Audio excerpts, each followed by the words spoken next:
serta ancaman yang harus diatasi oleh perusahaan kamu dalam rangka apa? Perencanaan ke depan. Karena sebuah perusahaan atau perencanaan agroindustri itu tidak mungkin dalam waktu setahun. Minimal dia 5 tahun. Ada namanya rencana strategis. Kenapa? Ya karena dengan modal yang sudah kamu gelontorkan cukup besar, jangan sampai setahun langsung mati. Kalau setahun langsung mati, nggak mungkin kan kamu untuk modal. Jadi kalau bisa bergulir terus-menerus. Nah, sekarang apa sih manfaatnya dari analisis SWOT itu? Nah, kalau di sini kan masih random ya, masih bisa untuk pengembangan karir kamu tuh maksudnya untuk diri kamu sendiri sebagai pemilik perusahaan. Kamu punya nggak itu kelemahan, kelebihan, kemudian peluang dan tantangan apa ancamannya? Atau buat perusahaan kamu sendiri, atau buat organisasi. Nah, sehingga tercapai kondisi yang diinginkan secara efisien. Biasanya orang yang bisa membuat analisis SWOT itu orang yang bisa memahami. Awalnya yang memahami diri kamu sendiri, baru kemudian memahami perusahaan kamu. Nah, kalau di sini ini kan ini adalah kekuatan sampel ya, kekuatan dari diri kamu sendiri. Nanti ibu ingin supaya kamu membuat 2 analisis SWOT. Satu analisis SWOT untuk diri kamu, supaya kamu bisa mengenal diri kamu. Yang kedua adalah analisis SWOT untuk perusahaan yang mau kamu bangun. Ya. Nah, kalau kekuatan yang kamu punya itu kira-kira kamu tuh punya talenta apa sih? Punya keterampilan apa sih? Yang orang lain itu nggak punya, atau yang langka atau yang unik. Apa yang bisa kamu lakukan yang lebih baik daripada orang lain? Apa yang orang lain lihat kamu sebagai kekuatanmu? Begitu juga perusahaan. Perusahaan kamu punya kekuatan apa? Contoh umpamanya perusahaan kamu dirikan di tempat yang dekat dengan sumber daya alam.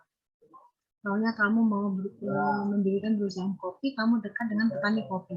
Lokasinya berada dekat dengan lahan kopi, petani kopi. Sehingga itu kekuatan kamu. Terus kemudian tanah yang kamu gunakan untuk membangun perusahaan kamu itu tanah kamu sendiri, bukan tanah sewa.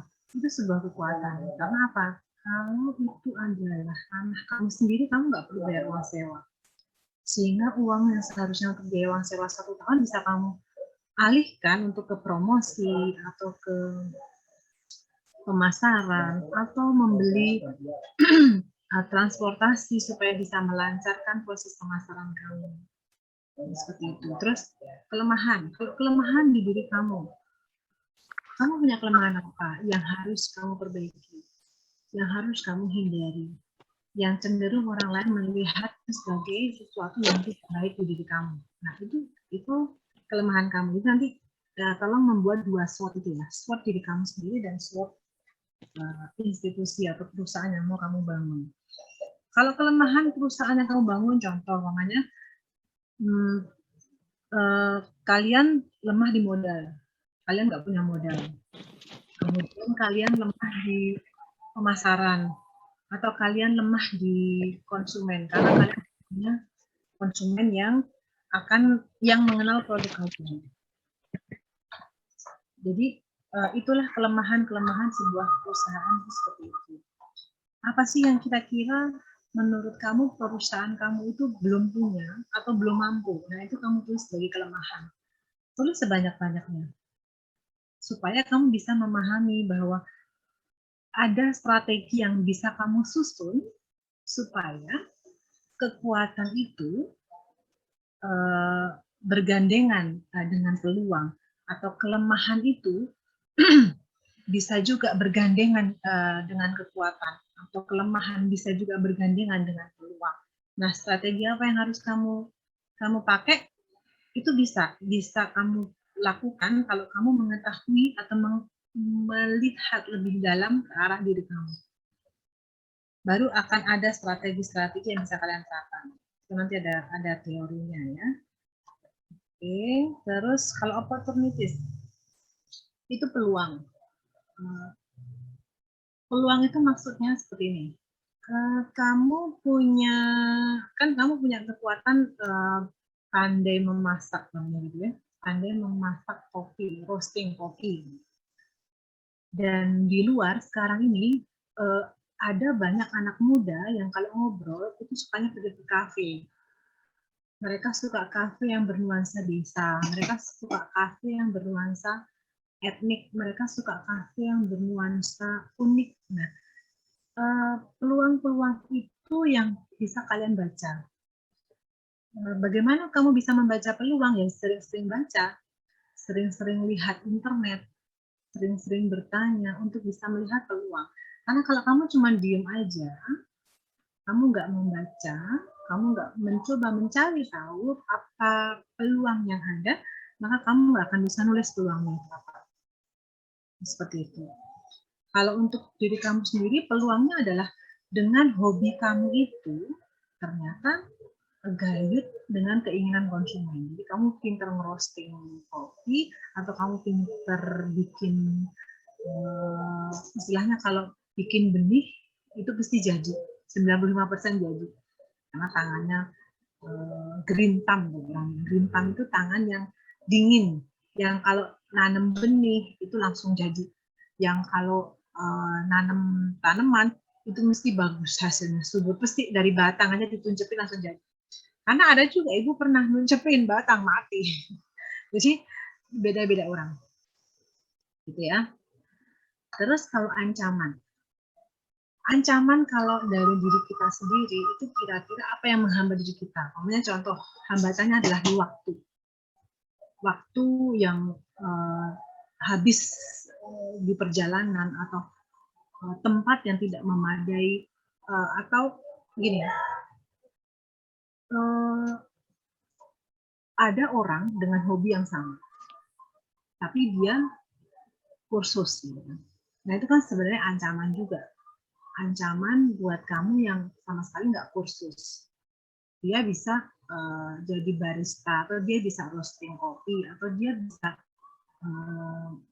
melakukan proses pembenihan dengan baik, atau dia bisa mendesain mesin, atau dia bisa juga untuk merancang mesin, menjual mesin. Ya, itu adalah ancaman buat kamu. Karena apa? Ada orang yang setipe dengan kamu. Ada banyak orang yang bisa apa yang kamu bisa. Nah, terus kalau untuk perusahaan, kira-kira ancaman apa yang di luar yang kalau perusahaan kamu berdiri, itu dia bisa menjadi salah satu pesaing atau kompetitor. Itu adalah ancaman. Jadi kalau ancaman itu kan dari luar. Ancaman tidak dari dalam ya, karena kan masa sih kamu mengancam diri kamu sendiri itu kan aneh. Tetapi kalau ancaman dari luar itu adalah sesuatu yang hampir sama dengan usaha yang mau kamu rintis, tapi dia udah duluan, atau dia akan juga berusaha di bidang yang sama dengan kamu, bedanya dia modalnya lebih gede. Jadi itu adalah ancaman buat kamu. Karena apa? Sesuai dengan kelemahan kamu, modal kamu kecil. Nah, itulah yang harus kamu tulis di ancaman. Kompetitor yang sejenis dengan kamu. Kalau untuk ancaman diri kamu sendiri, orang yang sejenis dengan kamu. Banyak enggak? Gitu. Oke. Jadi, ini adalah diagram situasi yang dihadapi oleh organisasi. Biasanya ancaman itu kita kaji, terus kita gayutkan dengan kekuatan dan kelemahan, terus dari situ akan tercipta peluang. Jadi maksudnya begini, kalau ada sesuatu yang mengancam, perusahaannya sama. Contoh kalau sekarang ini yang paling marak itu sayur online. Jadi pamannya ibu punya perusahaan sayur online, kemudian ada orang lain yang juga mempunyai perusahaan sayur online. Contoh adalah sayur box, kalau pernah dengar. Tani Hook, pernah dengar kan di internet, di TV, iklan TV. Kemudian ada sayur fresh juga. Nah, itu adalah ancaman buat usaha ini sebagai pengusaha yang bergerak di sayur online. Tetapi ibu punya kekuatan dan kelemahan. Nah, kekuatan dan kelemahan itu ibu olah supaya menciptakan peluang. Kan ada yang mengancam, ada kompetitor yang sama. Berarti aku harus mencari keunikan dari aku. Apa? Kita sama-sama jual sayur segar. Kita sama-sama online. Kita sama-sama berbasis digital. Apa yang unik dari aku? Nah, setelah kita memahami kelemahan dan kekuatan kita, maka kita akan menciptakan sesuatu yang unik. Apakah ada toko-toko online itu yang memiliki gerai atau mitra? Nggak ada. Mereka biasanya berbasis aplikasi, mereka biasanya berbasis website, dan mereka biasanya hanya merekrut agen. Tapi mitra tidak. Mitra itu artinya adalah seperti Indomaret, Alfamart, itu kan ada di setiap kota ya. Bukan di setiap kota sih. Di setiap berapa kilo ada dalam satu kota itu. Nah, kenapa enggak kita juga bikin mitra dengan orang yang pengen buka warung di rumahnya, tetapi dengan konsep seperti Indomaret. Jadi warung digital, dia bisa melakukan pesanan online, kemudian dibuat kios yang modern, kemudian bersih, menerapkan asas kebersihan, kesehatan, dan estetika, sama seperti Indomaret, tetapi di dalam gang-gang kecil. Kenapa? Yang dibutuhkan orang di perumahan itu kan biasanya warung-warung di gang-gang kecil gitu kan. Itu belum ada sekarang. Nah, itu kan peluang. Gitu. Kamu menciptakan peluang berdasarkan ancaman tadi. Ancaman kamu olah dengan kekuatan dan kelemahan yang kamu punya, dan kamu menciptakan peluang. Karena orang pasti banyak. Selama orang itu makan, nggak mungkin mereka makan kabel, makan batu, atau makan pasir. Pasti mereka makan sayur, mereka makan buah, mereka makan nasi, mereka makan roti, mereka makan daging, mereka makan ikan. Nah, artinya, kamu masih punya peluang itu. Seperti itu. Nah, ini bahasa Inggrisnya, ini bahasa Indonesia. Tadi sudah Ibu jelaskan, yang dimaksud dengan kekuatan itu apa. Contohnya kamu punya keterampilan manajerial, kamu punya aset, kamu punya reputasi yang baik di antara teman-teman kamu punya networking yang kuat, kemudian kamu kenal sama orang yang akan menjadi produsen atau penyetoknya kamu, kemudian kamu punya jejaring teman-teman yang bisa menjadi supplier atau bisa menjadi distributor. Itu adalah kekuatan kamu. Nah, kalau kekuatan perusahaan apa? Ya, kamu dekat nggak dengan sumber daya alam? Kamu dekat nggak dengan sumber daya manusia? Kamu dekat tidak dengan aset jalan? Kamu dekat tidak dengan pelanggan atau dengan market atau dengan pasar? Jangan-jangan kamu jarak 10 kilo dengan pasar. Jadi kamu berada di tengah-tengah hutan belantara, pasar kamu 10 kilo dari situ. Ya kan susah juga kan? Jadi tidak menjadi kekuatan tapi kelemahan, karena kamu harus pakai transport ke situ, harus ada dana tambahan. Nah, itu yang bisa kamu cek. Kemudian kelemahan. Jadi kelemahan itu sebenarnya nggak usah dicari-cari, tapi cukup kamu nggak punya apa, kamu tidak kuat di mana. Contoh, kamu nggak punya keterampilan apapun, kamu nggak bisa bikin apapun, kamu nggak kenal siapapun, kamu dinilai jelek sama teman-teman kamu, dinilai tukang bohong dan sebagainya. Nah, itu reputasi yang buruk ya. Terus kamu tinggal di tengah kota, jauh dari sumber daya alam yang kamu ingin usaha kopi, tapi kamu jauh dari petani kopi. Terus kamu nggak punya kenalan, kamu benar-benar orang yang introvert gitu, atau orang yang menyendiri. Itu harus kamu tulis. Kenapa? Karena dengan kelemahan itu kamu bisa memperbaiki perlahan-lahan. Jadi artinya rumahnya yang tadinya kamu nggak punya teman, ya cobalah bergaul, ya kan? Jadi artinya kelemahan itu jangan menjadi patokan bahwa manusia lahir dengan kelemahan. Ya iya memang dengan kelemahan, tetapi kalau tukang bohong, introvert itu bukan dalam tanda kutip manusia dilahirkan untuk itu, tidak. Itu karena lingkungan. Jadi kamu bisa berubah itu sendiri. Tapi kalau kelemahan perusahaan, contoh ya itu tadi, kamu nggak dekat dengan jalan raya, kamu jauh dari akses jalan, kamu jauh dari sumber daya alam, kamu jauh dari pelanggan. terus kamu nggak punya uang banyak, nah itu adalah kelemahan. Nah, kalau peluang itu apa? Peluang itu bisa dikatakan kalau kamu mau bisnis, seharusnya kamu melihat trennya, kebutuhan pelanggan itu apa, kemudian ada nggak peraturan yang berbenturan. Kemarin siapa yang tanya? Di kelompok ini kayaknya, Bu, boleh nggak saya berusaha di bidang minuman keras? Nah, kalau kamu berusaha di bidang minuman keras, ada nggak sih peraturan yang akan bisa menghambat kamu kalau kamu usaha di minuman keras itu? Oke lah dengan dalih bahwa itu organik ya, diolah dengan bahan alam. Berarti artinya kamu hanya bisa meluaskan perusahaan kamu tuh di skala lokal. Regional pun nggak bisa, karena kalau regional itu sudah ke arah ada peraturan daerah, ada peraturan provinsi. Ini masing-masing itu ada nggak peraturannya. Tapi kalau lokal, satu desa tertentu biasanya bisa dimaklumi ya. Berarti artinya usaha kamu nggak akan luas. Usaha kamu hanya tingkat lokal doang. Artinya dikenal tetangga dan saudara pada saat mereka pesta. Nggak mungkin akan terkenal sampai seluruh Indonesia.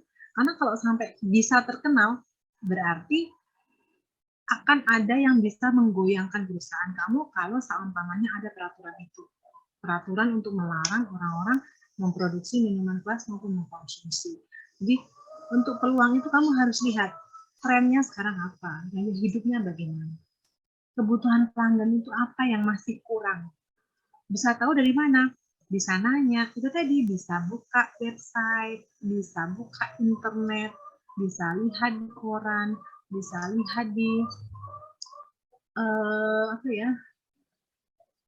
kondisi sekitar atau di jalan-jalan. Kamu bisa lihat ini apa sih yang nggak ada di jalan-jalan ini, apa sih usaha yang belum ada tapi ternyata banyak orang yang butuh, apa sih yang masih kita impor. Kalau masih impor itu kan artinya masyarakat butuh tapi tidak bisa diproduksi di dalam negeri. Bisa nggak kamu memproduksi?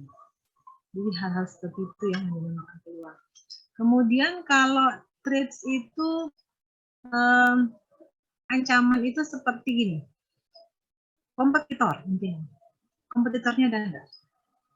Saya nggak tahu kompetitor saya siapa, yang cari dong. Kamu klik, namanya kamu pengen berbisnis di bidang apa? Pengharum ruangan berbasis kopi. Ya klik aja keywordnya atau kata kuncinya di internet, pengharum ruangan aroma kopi. Nah, ada nggak di situ? Atau di blibli.com atau di e-commerce lah. Ada nggak? Kalau ada ya berarti itulah kompetitor kamu. Kamu belum mulai udah ada, itu kompetitornya. Nah, jadi setelah kamu tahu, setelah kamu bisa menganalisis strength, weakness, opportunity, dan threats-nya, baru kamu bisa merumuskan strategi. Apa yang harus kamu lakukan supaya usaha kamu itu bisa maju. Seperti itu. Nah, di sini ada rumusan SWOT itu, strategi itu bisa mengoptimalkan kekuatan untuk memanfaatkan peluang yang ada. Jadi kekuatan itu memanfaatkan peluang. Kamu punya kekuatan, kamu punya sumber daya alam, sumber istilahnya dekat dengan petani, dekat dengan lahan kopi, dekat dengan sumber daya manusia, artinya banyak orang yang nganggur di situ yang bisa kamu rekrut untuk sebagai pekerja kamu. Nah, maka kamu dorong untuk bisa menghasilkan sesuatu dan berdasarkan peluang yang sudah kamu analisis. Jadi banyak orang yang ingin pengharum ruangan berbasis kopi. Oke, dengan kekuatan ini akan aku pakai untuk bisa menembus peluang itu. Nah, kemudian kekuatan untuk mencegah dan mengatasi ancaman dari luar. Contoh, kamu punya kekuatan apa? Perusahaan kamu punya ide bahwa, seperti tadi Ibu contoh, perusahaan sayur online. Punya ide membangun mitra dengan ibu-ibu rumah tangga, atau pensiunan, atau bukan mungkin bapak-bapak atau mungkin mahasiswa, bisa kamu apa namanya, ide itu kamu gayutkan dengan SDM yang ada untuk bisa melibas, mencegah, mengatasi ancaman. Jadi artinya maupun ada produsen sayur online yang lain, tapi mereka belum pernah ada yang menggunakan ide membangun mitra, membangun apa namanya, kayak gerai atau kios di masing-masing kampung dengan standar yang HACCP, misalnya standar yang memperhitungkan kesehatan, memperhitungkan kebersihan, memperhitungkan estetika, seperti itu. Jadi belum ada yang kayak Indomaret Mini sih. Biasanya kan kalau toko-toko mini itu biasanya jual produk yang kayak sabun, ya, yang jelas tidak berbasis online. Dan biasanya warung-warung sayur itu agak dalam tanda kutip sedikit nasty ya, kayak jorok gitu ya. Jadi ada sampah di bawah, kemudian bercampur, banyak tanah, mana buah sama sayur jadi satu, mana ikan sama sayur jadi satu, jadi airnya netes-netes sampai mana-mana lah. Namun harus bisa mengatasi itu semua dengan ide atau konsep mitra sayur online yang ada standarnya. Kemudian strategi mengurangi kelemahan untuk memanfaatkan peluang yang ada. Jadi kalau kamu punya kelemahan, kamu sudah menganalisis, kamu sudah menulis, tadi Ibu bilang, perusahaan kamu umpamanya jauh dari pasar. Nah, bagaimana caranya bisa mengurangi kelemahan itu? Apakah bisa kamu bekerja sama dengan orang yang punya mobil, dalam artian menjadi rekanan, bisa berbagi keuntungan, bisa diberi uang sewa atau apapun itu supaya bisa apa? Kamu nggak usah beli mobil, tapi bisa menyewa mobilnya orang untuk bisa mengangkut produk kamu menuju ke pasar yang jarak 10 km tadi. Karena ada peluang di sana, di kota yang jaraknya 10 km dari tempat kamu, tapi kamu nggak punya mobil. Nah, gimana caranya meminimalkan? Gimana caranya supaya kamu jangan menyerah hanya karena jauh dengan lokasi menyebabkan kamu nggak jadi berusaha. Nah, itu namanya mengurangi. Jadi mengurangi itu bisa dengan bekerja sama, bisa dengan sistem barter. Namanya dia mau nganter, tapi dia juga dapat produk kopi kamu supaya dia jual sendiri dengan harga dia, dengan pasar dia. It's okay, it's up to you. Yang penting kamu bisa mendapatkan kesempatan untuk mengurangi kelemahan kamu. Kemudian strategi untuk mengurangi kelemahan, mencegah dan mengatasi ancaman. Jadi seumpama ya, kamu lemah di modal, sedangkan kompetitor kamu orangnya perusahaannya sudah bermodal besar, bahkan sudah duluan, sudah mungkin 10 tahun bekerja atau berbisnis di bidang sayur online. Ya nggak masalah. Pemerintah itu menciptakan yang namanya kredit usaha rakyat dengan bunga 6% per tahun. Dan itu sangat-sangat dimudahkan. Asal kamu punya bisnis, kemudian kamu punya laporan keuangan, kemudian kamu ada perencanaan ke depan, yang jelas kamu ada sesuatu yang bisa dijadikan barter, itu bukan barter, agunan untuk peminjaman itu, maka kamu tidak akan lemah di modal lagi. Kamu bisa menghadirkan kur tadi. Yang jelas jangan meminjam kepada orang yang memberikan bunga yang tinggi. Mengapa? Karena itu akan menjadi beban buat kamu. Tapi kalau bekerja sama dengan pihak pemerintah, maka satu, kamu terdaftar. Yang kedua, jika ada bantuan hibah dari pemerintah, maka kamu bisa dapat. Kayak kemarin waktu masa pandemi ada bantuan untuk UMKM sebesar kalau nggak salah 1,2 setiap bulan. Nah, itu digelontorkan oleh pemerintah itu bagi UMKM yang sudah terdaftar. UMKM yang tidak terdaftar, maka dia tidak mungkin dapat. Terdaftar saja belum tentu dapat.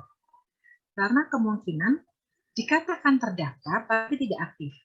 Aktif itu begini, biasanya UMKM itu kan lemah di modal.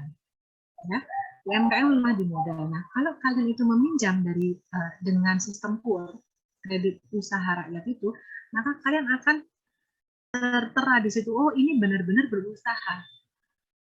Karena apa? Karena pernah pinjam, ada laporannya. Dan staf dari pihak bank juga sudah melihat bukti nyata. Terus kalau dipamerkan juga bisa. Nah, artinya kalian yang sudah pernah memanfaatkan dana KUR dari pemerintah bisa didahulukan untuk mendapatkan hibah efek pandemi ataupun hibah dari program pemerintah. Nah, seperti itu. Jadi jangan pernah stuck di kelemahan. Jangan pernah stuck. Karena makanya kenapa kamu uruskan dulu kelemahan kamu, karena di situ selalu ada jalan. Di situ selalu bisa. Kelemahan kamu itu jadi kurangi. Bukan dihapuskan ya. Kalau dihapuskan berarti sudah nggak lemah kan? Artinya berarti sudah kuat. Tapi dikurangi. Lama-lama akan menjadi nol dan akhirnya sudah bukan lagi kelemahan, kamu sudah bisa teratasi. Nah, nanti tetap akan muncul kelemahan lagi. Mungkin SDM-nya membalelo, SDM-nya memberontak semua. Nah, itu kelemahan, berarti artinya harus dikurangi. Ya sudah, bagaimana caranya? Membuat istilahnya apa ya? Seperti fit and proper test. Jadi yang benar-benar dia lolos tes psikotes, yang bisa tetap bertahan di situ. Karena terkadang begini, ada orang yang balelo itu karena dia cerdas.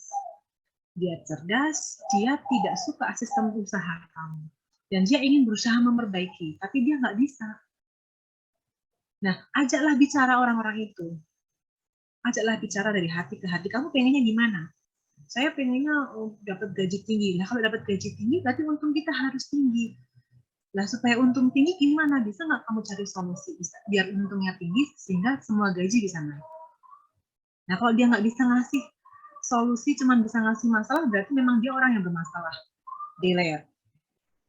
Tapi kalau dia bisa ngasih solusi, ya dia jadikan panglima paling depan. Itu tuh ada yang namanya art of war. Gitu. Jadi orang yang tadinya pemberontak, itu begitu diajak bicara, maka dia akan menjadi panglima perang yang nomor 1.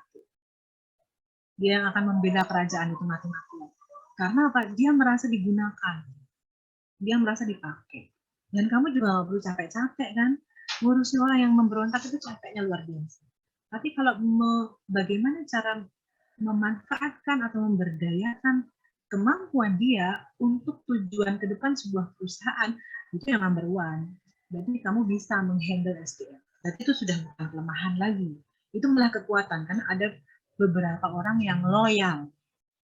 Loyal itu dia bisa mati-matian, bisa sampai 24 jam kerja untuk perusahaan. Karena apa? Karena dia energinya tinggi. Gitu. Nah, bagaimana sih bisa mendapatkan? Ya, kamu harus berdiam, kalau ibu bilang. Berdiam, berpikir. Karena nggak mungkin kan kamu ngomong, terus bisa dapat semua itu nggak mungkin. Kamu diam, berpikir, kamu refleksi diri kamu refleksi perusahaan kamu. Makanya ini nanti ada 2 ya, yang harus kalian buat. Kalau hari ini nggak bisa, berarti besok pertemuan berikutnya untuk dipresentasikan, untuk analisis SWOT-nya, ada 2, yaitu kamu, SWOT-nya kamu, dan SWOT-nya calon perusahaan kamu. Jadi perusahaan kamu namanya apa, bergerak di bidang apa, nah itulah yang akan kamu SWOT. Nanti akan dilihat, sudah benar belum mengklasifikasikan, menganalisisnya, mengkajinya. Nah, karena begini, karena kalau kamu sampai salah mengkaji SWOT, maka strategi kamu nggak benar, nggak kena strateginya. Karena ada itu tadi, kan di atas itu SO, ST, WO, WT. Nah, kalau sampai kamu salah menempatkan W di T, menempatkan S di W di S, nah itu bisa strateginya nggak pas. Atau yang tadinya dipikirnya ancaman, ternyata dia hanya kelemahan. Atau yang tadinya dia dipikir kelemahan, ternyata itu ancaman. Itu juga berbeda. Nanti hasilnya akan berbeda. Makanya, sekali lagi, kalau kekuatan dan kelemahan itu internal. Jangan pernah melihat orang lain. Inside. Into yourself. Diri kamu. Jangan kelemahan saya adalah karena orang lain marah-marah maka saya ikut marah. Enggak kayak gitu. Dari dalam. Berarti kamu orangnya emosian, ya kayak gitu. Kalau orang emosian kan dipicu sedikit emosi kan. Kalau orang sabar maupun orang lain keluar emosi ya dia tetap santai aja, slow. Jadi kan dari dalam, jangan nyalahin orang lain, itu kalau kelemahan. Kekuatan itu sesuatu yang menurut kamu enggak, istilahnya ini, sesuatu yang kamu kuasai, sesuatu yang kata orang nih, kamu tuh kayak gitu, dan itu positif, ya itu kekuatan. Kalau kata orang nih, aku tuh begini, ya itu kelemahan, negatif, itu kelemahan. Ya. Terus kalau peluang, itu adalah sesuatu yang kira-kira dari sesuatu itu kamu bisa mengusahakan sesuatu. Dari gaya hidup, atau dari budaya, atau dari perkembangan saat ini, itulah yang bisa kamu pakai untuk menjual sesuatu, untuk memproduksi sesuatu. Kalau ancaman adalah kompetitor atau peraturan. Contoh, ada peraturan yang menyarankan itu tadi, tidak boleh memproduksi maupun mengkonsumsi minuman keras. Berarti itu adalah ancaman kalau kamu memang mau berusaha di minuman keras. Nah, bisa nggak sih ancaman itu dianulir? Bisa nggak ancaman itu ditiadakan? Kalau ancaman itu terlalu besar, ya jangan berusaha di bidang itu dong. Cari usaha lain yang ancamannya itu nggak kebangetan misalnya. Kompetitornya jelas nggak ada. Orang ada peraturan dilarang mengkonsumsi maupun memproduksi, ya jelas nggak ada kompetitor. Melenggang. Tapi ancamanmu adalah negara, peraturan negara, di mana kamu tinggal. Kamu mau memberontak, ya monggo aja. Gitu loh. Jadi ancaman adalah kompetitor. Tahu dari mana kita ada kompetitor atau enggak? Searching. Tanya. Cari tahu. Intinya kalau kamu mau menjadi seorang bisnismen yang tadinya kamu tuh introvert, tahu introvert. Introvert itu nggak tahu apa-apa, nggak mau tahu apa-apa. Maunya tuh untuk diri sendiri, mendekam di rumah, di dalam kamar, nggak mau bergaul, yang nggak bisa kamu jadi bisnismen. Kamu tetap harus, meskipun kamu seorang gamers, jasa game, itu pasti ada komunikasi kok antar gamers yang satu dengan yang lain. Nggak mungkin nggak ada komunikasi. Jadi artinya kalau kamu seorang introvert, ya dikurangi dong introvertnya, yang tadinya 100% menjadi 80%. 20%-nya buat buka pintu, sapa, hey, halo, selamat pagi. Ya, jadi tolong dianalisis, dilihat kamu itu seperti apa. Nah, rencana strategis itu rencana yang sistematik dan berkesinambungan. Biasanya di situ ada tujuan, ada sasaran, strategi, dan kegiatan. Tapi kalau di sini nanti nggak usah terlalu ribet ya. Kita bikin ini aja, kita bikin strateginya seperti tadi, dibuat kayak tabel, SO, kemudian ada ST, kemudian ada WO, ada WT, itu dibuat saja tabel seperti itu. Intinya kalau nanti membuat proposal perencanaan agroindustri itu ada layoutnya, jadi nggak usah khawatir. Cuman untuk masuk ke dalam pembuatan proposal, kalau membuat proposal itu gampang loh, gampang banget. Karena apa? Ya, kamu tinggal nulis apa yang mau kamu usahakan. Tapi bagaimana mau mulai menulis kalau kamu nggak tahu siapa kamu dan apa sih perusahaan kamu, mau kemana perusahaan kamu. Makanya supaya tahu apa yang mau kamu tulis, bikinlah analisis SWOT. Setelah kamu bisa membuat analisis SWOT, kemudian kamu bisa untuk, istilahnya begini, nanti pada saat pertemuan berikutnya akan ada acara tanya jawab. Jadi kamu mempresentasikan SWOT kamu, semua orang berhak bertanya, berhak menggoyang SWOT kamu, dan bisa saja kamu merubah Dari S ke W, dari W ke S. Atau dari T ke W ke T. Gitu. Jadi bisa, itu berubah. Kalau kamu goyah, berarti itu harus berubah. Tapi kalau kamu bisa mempertahankan prinsip itu, berarti itu nggak usah dirubah. Nah, setelah itu SBOT itu jadi, baru kamu nanti akan membuat yang namanya proposal awal. Istilahnya wajahnya. Wajahnya itu ada pendahuluan, lokasi, dan lain sebagainya. Kan udah dibuat kan? Sudah dibuat kan itu. Itu tinggal ditempelkan.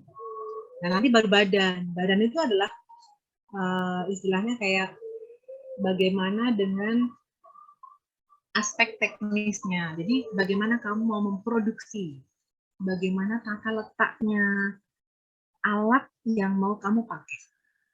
Kamu butuh alat apa saja, terus layoutnya seperti apa. Karena layout itu seumpamanya ya, kalau kamu memproduksi di bidang bakery ya, maksud untuk ngolah bakery dekat dengan kamar mandi. Nanti bau dari kamar mandi keluar, menyeruak, masuk ke dalam adonan kamu. Kan harus berjauhan jarak sekian meter. Terus kalau kamu mau memproduksi apa? Contohnya memproduksi benih gitu ya, benih yang kecil-kecil. Nah, terus kamu ada fan gitu ya. Fan yang bisa untuk ngeblower ruangan gitu. Jadi dekatkan sama benih-benihmu terbang-terbang nanti. Jadi nggak nanti benihnya pada berceceran di lantai. Jadi harus ada layoutnya. Itu badannya, aspek teknisnya. Termasuk di dalamnya adalah rencana anggaran biaya yang namanya cash flow 1 tahun. Nggak sulit. 1 kali ketemu jadi itu cash flow. Kenapa? Asal kamu tahu mana yang harus dimasukkan di mana, nah itu lebih enak, nggak usah ribet-ribet. Ibu tidak akan mempersulit kalian, karena yang penting itu kalian mencoba untuk berpikir kritis bagaimana mendirikan sebuah perusahaan. Gitu ya. Ini memang benar ya. Jadi istilahnya kalau perusahaan itu kan punya visi misi, makanya ya, itu punya perusahaan sayur online tadi. Nah, ibu punya visi bahwa ibu ingin masyarakat di Indonesia itu berhak mendapatkan sayuran segar sehat. Kemudian ibu memiliki visi mengatasi kemiskinan dan juga membuat kesetaraan gender. Karena ibu-ibu rumah tangga itu pekerjaannya banyak tapi nggak digaji. Nah, kalau mereka punya gerai sayur online sederhana tapi bersih dan bisa memberikan tambahan income atau pemasukan untuk dia, maka dia bisa beli lipstik sendiri, bisa beli bedak sendiri, dia bisa merasa percaya diri, dia bisa merasa ada bargaining position dalam keluarga. Dia tidak hanya menopangkan tangan, berpangku tangan, minta sama suami atau minta-minta sama saudara. Nggak ada lagi. Ada kesetaraan gender meskipun dia tidak berpendidikan. Dia bisa berbisnis. Atau mungkin untuk energi yang terbarukan. Ibu ingin di visi ibu itu mendirikan gerai yang ramah lingkungan. Ramah lingkungan artinya sampah yang diproduksi dari setiap gerai itu akan ditampung. Jika sampah plastik akan langsung menuju ke tempat pembuangan atau pengolahan limbah plastik yang ada, tidak di tempat sampah ya. Kalau di tempat sampah itu kan dicampur. Nah, meskipun kita sudah misah antara plastik sama organik, mesti akan dicampur lagi sama tukang sampahnya. Enggak, ibu udah punya koneksi yang dia bersedia untuk menerima plastik apapun. Karena dia sudah bisa mengolah semua plastik. Kemudian yang sampah organik, ibu juga sudah punya koneksi. Orang yang punya kolam ikan, orang yang punya perusahaan ekoenzim, orang yang punya perusahaan pupuk kompos, itu siap menerima limbah-limbah organik, asal sudah terpisah. Ya. Nah, terus kemudian listriknya, ibu tidak akan menggunakan listrik dari PLN, tapi ibu menggunakan panel surya. Karena tidak butuh banyak listrik. Jadi menggunakan energi dari sinar matahari. Nah, hal-hal seperti itu yang menjadi visi kamu, yang menjadi visi ibu jika ibu punya perusahaan. Dan itu tertuang dalam rencana strategis. Rencana strategis itu 5 tahunan. Nah, dan setelah itu didapat dari analisis SWOT. Jadi nanti kalau kamu sudah bisa membuat analisis SWOT, maka kamu bisa memiliki strategi. Tadi SO, ST, WO, dan WT. Mengapa seperti itu? Rencana strategis itu adalah internal kamu, baik itu kelemahan maupun kelebihan kamu, untuk bisa mengatasi sesuatu yang dari luar.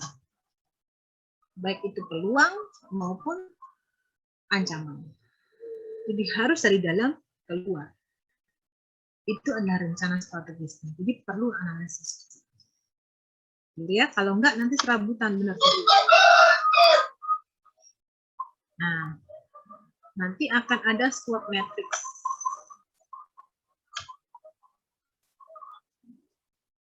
Oke, ini sudah tadi dibahas. Nah, ini nanti akan jadi seperti ini. Terus, ini nggak perlu sih. Short, medium, long, kalian nggak punya cukup waktu untuk ini karena waktu sebentar. Jadi tanya waktu di manajemen agribisnis dulu pernah diajarin cash flow belum? Halo? Kalian sudah pernah diajari cash flow belum? Bagaimana, Bu? Suara Apa, Bu? Suaranya nggak jelas, Bu. Suaranya nggak jelas. Berarti tadi Ibu ngomong. terlalu kecil, Bu. Bukan, Bu. Yang Ibu baru ngomong ini tadi, Bu. Oh iya. Udah Kalian sudah pernah diajari tentang cash flow belum? Sudah, Bu. Belum, Bu. pernah. Sudah, Bu. Ya. Nah, oke. Ya, nanti kita akan lebih membahas ke situ saja dibandingkan menetapkan tujuan pendek menengah panjang, ya. Jadi lebih baik karena kan masih istilahnya kita terbatas oleh waktu kuliah, 7 kali pertemuan di UTS, kemudian 7 kali pertemuan di UAS, sedangkan di menuju UAS itu kalian sudah mulai presentasi, maka kita perpendek menjadi rencana strategi saja, cukup 5 tahunan, cash flow-nya 1 tahun. Oke, terus nah ini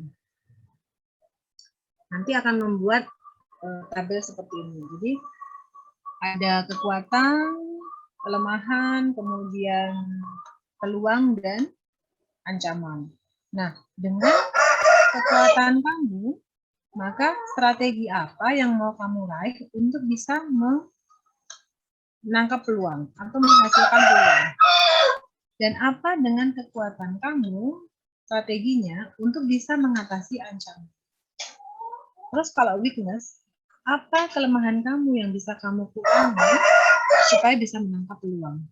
Dan apa kelemahan kamu yang bisa kamu kurangi supaya bisa mengatasi ancaman? Jadi dibuat seperti itu saja, lebih sederhana. Jadi strategi untuk membangun kekuatan mengambil keuntungan. Kalau ini sama aja ya, weakness di situ. Kalau weakness atau strength weakness-nya di atas, opportunity skills-nya di samping, ya seperti itu. Strategi-strategi apa yang bisa kamu pakai untuk membangun kekuatan kamu mengambil kesempatan atau peluang. Dan strategi-strategi apa yang bisa kamu bangun untuk bisa memanfaatkan kekuatan mengatasi ancaman. Dan strategi apa yang bisa kamu bangun untuk mengurangi kelemahan supaya bisa mengambil kesempatan atau peluang. Dan strategi-strategi apa yang bisa kamu kurangi untuk kelemahan yang bisa kamu kurangi untuk mengatasi ancaman. Oke.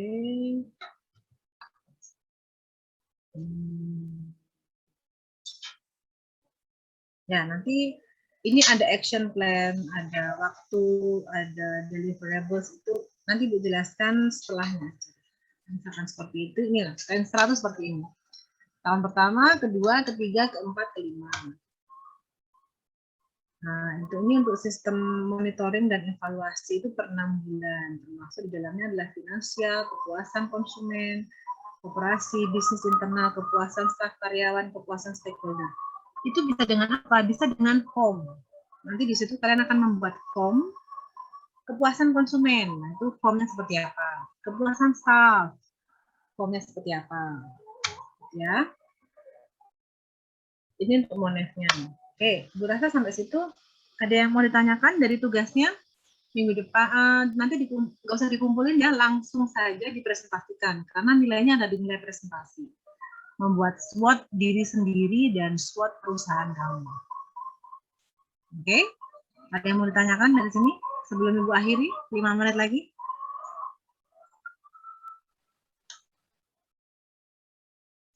Nggak ada?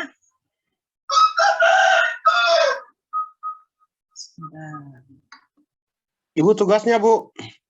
Oke, tugasnya sudah dibilang tadi, nah. Membuat SWOT. Membuat SWOT untuk diri kamu sendiri dan perusahaan kamu. Kok kesini tuh? Mana ya tadi? Suaranya kecil sekali. Oh, Ibu soalnya. Silakan isi absensi di room chat sebelum Ibu akhiri. Bu, ini berarti bentuknya file PowerPoint, Bu. Iyalah. PowerPoint.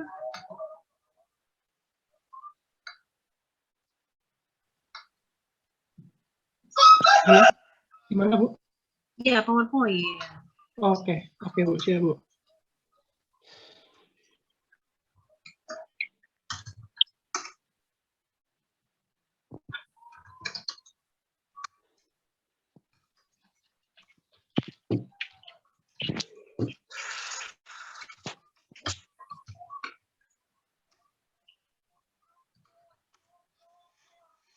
Ada lagi yang mau tanyakan?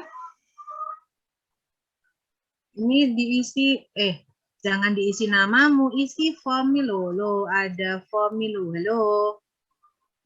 Itu loh, ada https://bit.ly, kamu klik, kamu isi. Ngapain kamu isi di chat kayak beginian, ha? Ini loh. Bu, di tempat saya nggak keluar, Bu, chatnya. Nggak keluar. Sama, Bu. Punya saya juga nggak keluar, Bu. Sama, Bu. Punya saya juga nggak keluar, Bu. Oh alah, ya ampun, salah ini. Alah, mereka nunggu. Ke Marjo ini. Marjo. Nih. Oh, udah keluar kan? Suara kecil sekali. Suara kecil sekali. Aduh ya ampun. Ini sudah Ibu record. Nanti kirim di ya. Dari awal itu. Ya, nanti banyak peliharaan, Bu, di rumah, Bu. Iya. Di rumahnya orang ini. Nanti Ibu kirim di YouTube. Moga-moga bisa.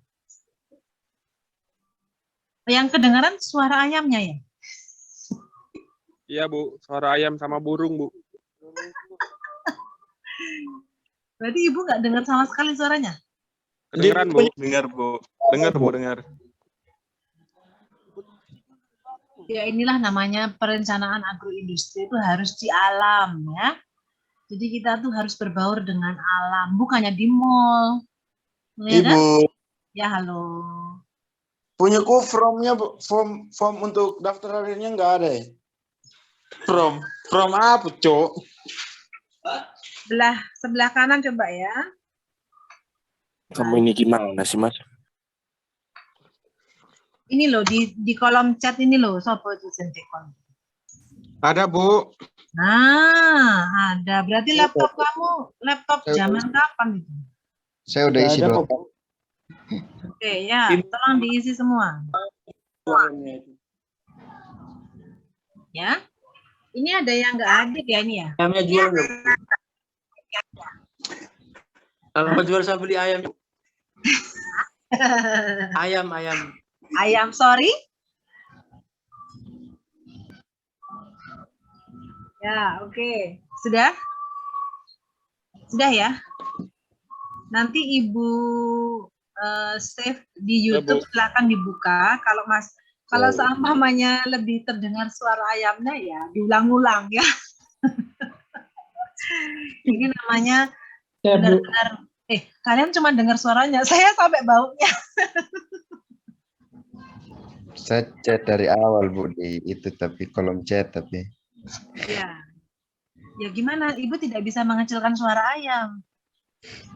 Kecuali ayamnya mau untuk saya kecilkan. Hei, kamu jangan bersuara. Nah, Nanti kita bahas dengan Ibu. Ada volumenya. Ibu. ya kan? Jadi ya mohon maaf. Nanti diulang-ulang saja. Diulang-ulang di YouTube. Kalau masih kedengaran suara ayam lagi ya, gimana ya? Ini soalnya Suara ayamnya nggak nyaret kok, Bu. nggak kedengaran banget. Oh, Marjo ini mungkin terlalu dekat dengan kandang ayam ya. Jadi lebih terdengar suara ayamnya ya. Yang lainnya berarti agak jauh dari kandangnya ya. Yang paling dekat Marjo kayaknya. Paling enak Bu ayam. Iya, harusnya Marjo. Tadi kamu cari tempat duduk itu yang tidak dekat kandang ayam. Ya kan? Kayak teman-teman yang lain ini duduknya sangat jauh dari kandang ayam. Mereka dekat kolam ikan. Ya? Oke, sudah? Sudah ya? Iya, Bu. Ibu akhiri ya. Sudah selesai semua mengisi absensi. Jangan lupa minggu depan kita presentasi ya. Nggak usah dikirim di Google Classroom, langsung aja presentasi. Oke, Bu. Individu apa kelompok Bu? Kelompok. Bagaimana bisa mengeswot kelompok? Masing-masing orang kan berbeda. Maksudnya kan perusahaan Oh, tidak. bersama. Perusahaan bersama siapa? Keluarga. Boleh kalau keluarga. Kalau teman nggak boleh. Iya, Bu. Coba dulu sendiri, semampunya. Siap Bu. Ya, yang penting tidak mencontek. Ya. Oke, sampai ketemu lagi minggu depan ya. Sehat semua ya. Terima kasih Bu. Ya, Terima kasih, Bu. Terima kasih, Bu. Ibu izin.